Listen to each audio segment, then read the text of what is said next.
दोस्तों फाइनली वो न्यूज आ गई है जिसका बहुत से इन्वेस्टर्स को इंतजार था। एनसीएलटी से अप्रूवल मिल गई है merger of IDFC first bank.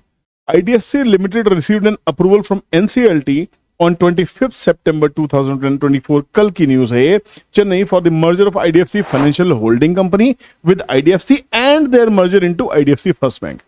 तो सीधी सी बात है, जो आईडीएफसी फर्स्ट बैंक के जो शेयर होल्डर है अब उनको ज्यादा परेशान होने की जरूरत नहीं है। अब वो शेयर चलने का टाइम आ चुका है। अब कहीं ना कहीं ये गेम सही होता हुआ दिखाई देगा। जो इतने साल की आपकी ठंडी वेट थी शायद वो पूरी होती हुई नजर आ रही है। ठीक है, ये एक ग्रुप की तरह काम करेगा। अब कोई एनसीएलटी नहीं, कोई पंगे नहीं, कोई केसेस नहीं और कुछ नहीं, है ना। अब सीधा सीधा फोकस रहेगा बैंकिंग बिजनेस को बढ़ाने का in the form of IDFC first bank. तो अगर आप इसके शेयर होल्डर हैं या इसमें निवेश करने की सोच रहे हैं तो ये वीडियो आपके बहुत काम में होने वाला है। तो चैनल को सब्सक्राइब करें, बेल नोटिफिकेशन ऑन करें ताकि कंटेंट मिस ना हो। और इस वीडियो को तो लाइक एक प्रेस कर ही दीजिए क्योंकि इसके ऊपर शायद ये पहला वीडियो इस चैनल के ऊपर में है ना। सुजलॉन पे, इस पे, उस पे बहुत वीडियोस आए हैं, पर आईडीएफसी के ऊपर में ये हमारा फर्स्ट वीडियो है। उम्मीद करता हूँ वीडियो पसंद आएगा। न्यूज तो क्लियर हो गई है। अब सीधी सी बात है, आईडीएफसी फर्स्ट बैंक को ही हम एनालिसिस करेंगे यहाँ पे। ठीक है ना। IDFC first bank is actually the banking stock to be focus hair.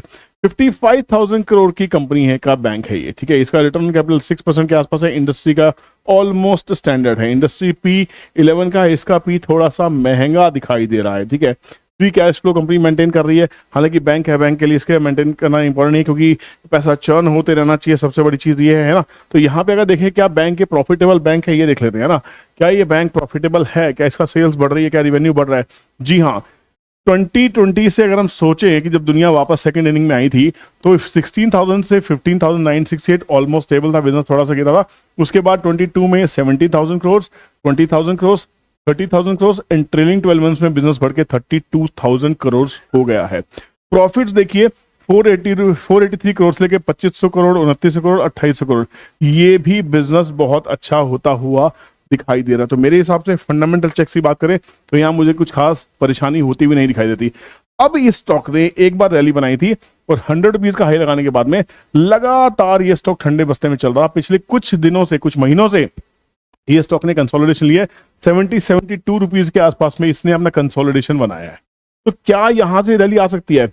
सबसे अच्छा समझने वाली क्या बात है कि हर डिप के बाद में इसमें बड़े इन्वेस्टर्स आते हैं और इसको हमेशा मेंटेन करने की कोशिश करते हैं। यहाँ पे भी डिप आया है, इन्वेस्टर्स ने सेल ऑफ किया, पर यहाँ पे अब बायर आने के चांसेस बनते हुए दिखाई दे रहे हैं। आरएसआई में थोड़ी सी स्ट्रेंथ आ सकती है।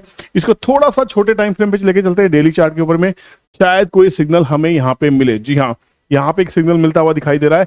एक अच्छे खासे एक फॉल के बाद में थोड़ा सा ट्रेंड चेंज, कंसोलिडेशन होती हुई दिखाई दे रही है। बायर्स ने आना शुरू किया है, आरएसआई ने थोड़ी सी स्ट्रेंथ दिखानी शुरू किया। तो यहाँ पे इसका कुछ चेंज होता हुआ दिखाई दे रहा है और एक डब्ल्यू पैटर्न भी फॉर्मेशन होती हुई दिखाई दे रही है। आप इसको राउंडिंग बॉटम फॉर्मेशन भी काइंड ऑफ कह सकते हैं। राउंडिंग बॉटम एक्जैक्टली नहीं है बट डब्ल्यू पैटर्न बहुत ही क्लियर होता हुआ दिखाई दे रहा है। तो 72 के ऊपर में क्या इसमें कोई पोजिशन बनाई जा सकती है? लेना है या नहीं लेना ये आपकी मर्जी होनी चाहिए। बट अगर हम देखते हैं आईडीएफसी फर्स्ट बैंक को एनालिसिस करके तो यहाँ पे बहुत ही क्लियर है। देखिए, जहां कंसोलिडेशन हो रहा है वही 72 रुपीज का प्राइस है। वहीं पे पिछले 4 से 5 महीने से यहाँ पे कंसोलिडेशन चल रहा था। ये स्टॉप लॉस ब्रेक नहीं हुआ, ये सपोर्ट ब्रेक नहीं हुआ है। अगर ये सपोर्ट मेंटेन हो जाता है, इस न्यूज का पॉजिटिव इफेक्ट इस स्टॉक के ऊपर में आता है, तो पहला पड़ाव रेजिस्टेंस रहेगा 81, 90, 100 वापस प्रीवियस हाइस ब्रेक हो सकते हैं, वहां पे जा सकता है स्टॉक। तो आप स्टॉप लॉस क्या रखना है? 72 के आसपास में स्टॉक चल रहा है, 74 चल रहा है, छोटा सा स्टॉप लॉस है। जो बड़े इन्वेस्टमेंट चाहते हैं, स्विंग सोच रहे हैं, तो स्विंग के लिए जो सपोर्ट रहेगा 64 के आसपास में रहेगा। यही चार्ट कह रहा है, ये फिबोनाची कह रही है। फिबोनाची से पूछते हैं कि यहां से स्टॉक गया था और यहां से इस पूरी रैली को अगर हम समझे, ये बॉटम पकड़ लेते हैं, तो यहाँ पे सीधा सीधा खेल क्या दिखाई दे रहा है?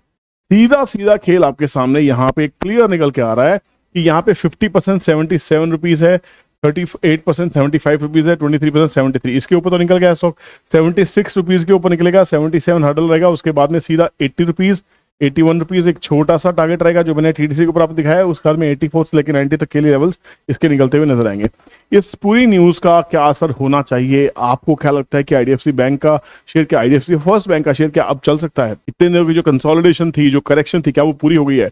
आपका एनालिसिस क्या कहता है? मुझे इस वीडियो के कमेंट सेक्शन में चाहिए। मेरा एनालिसिस आपके सामने रखा। ये चीरफाड़ एनालिसिस अगर आपको अच्छा लगा हो तो प्लीज कमेंट जरूर कीजिएगा, लाइक कीजिएगा, मोटिवेट कीजिएगा जैसे मैं आपको मोटिवेट करता हूं। मिलते हैं नेक्स्ट वीडियो में। और आने वाले दिनों में हमारी नेक्स्ट क्लासेस होने वाली है अहमदाबाद में, कोलकाता में और मुंबई में। हैदराबाद की क्लास जब आप वीडियो देख रहे होंगे, हो सकता है हैदराबाद क्लास उस समय ओवर हो चुकी हो, तो नेक्स्ट क्लासेस की बुकिंग करने के लिए स्क्रीन पे दिए गए नंबर पे कांटेक्ट कीजिए और आज ही अपनी 5000 रुपीज के डिस्काउंट को अवेल कीजिए, है ना। ठीक है, मिलते हैं नेक्स्ट क्लासेस में, बाय, जय हिंद।